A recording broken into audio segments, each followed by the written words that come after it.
Hi guys, আজকে আপনাদের ন্যায় রোস্ট বা ঘি রোস্ট কীভাবে বানানো হয় সেটা আপনাদের দেখাবো। দেখো, এই যে পরোটা কালিটাকে প্রথমে এই যে পরোটার মধ্যে বানানো হয়, এটা অতিরিক্ত গরম থাকার জন্য জল দিয়ে ভালো করে ঠান্ডা করে নেব। দেখতে পাচ্ছ, জলটা দিয়ে আস্তে আস্তে করে ঢালবো এবং এই ব্রাশ দিয়ে ভালো করে আমরা ধোসা মানে এই তাওয়াটাকে ভালো করে ঠান্ডা করে নেব। তো ঠান্ডা হয়ে গেছে অলরেডি। এরপরে আমরা দিব এই ধোসা মাও। আপনাদের নেক্সট ভিডিওতে দেখিয়ে দিব কীভাবে ধোসা মাও বানানো হয়।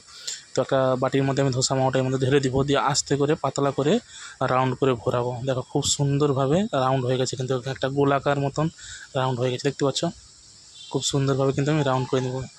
তো দেখতে পাচ্ছ তোমরা নিশ্চয়ই, এই ধোসা ঘি রোস্টটা খেতে খুব সুস্বাদু। এর উপরে যদি একটু ঘি দিয়ে দেওয়া হয় না, অসাধারণ খেতে লাগে। কিন্তু আপনারাও চাইলে বাড়িতে ট্রাই করতে পারবে।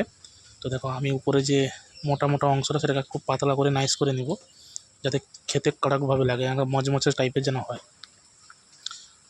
এরপর একটু ডালডা দিয়ে দিব, তার উপরে ডালটা দিয়ে দিলে কী হয়, ফ্রাইটা ভালো হয়। তো হালকা পাতলা একটা ব্লেড দিয়ে তো এটাকে আমি উঠিয়ে নেব ধোসা কালি থেকে।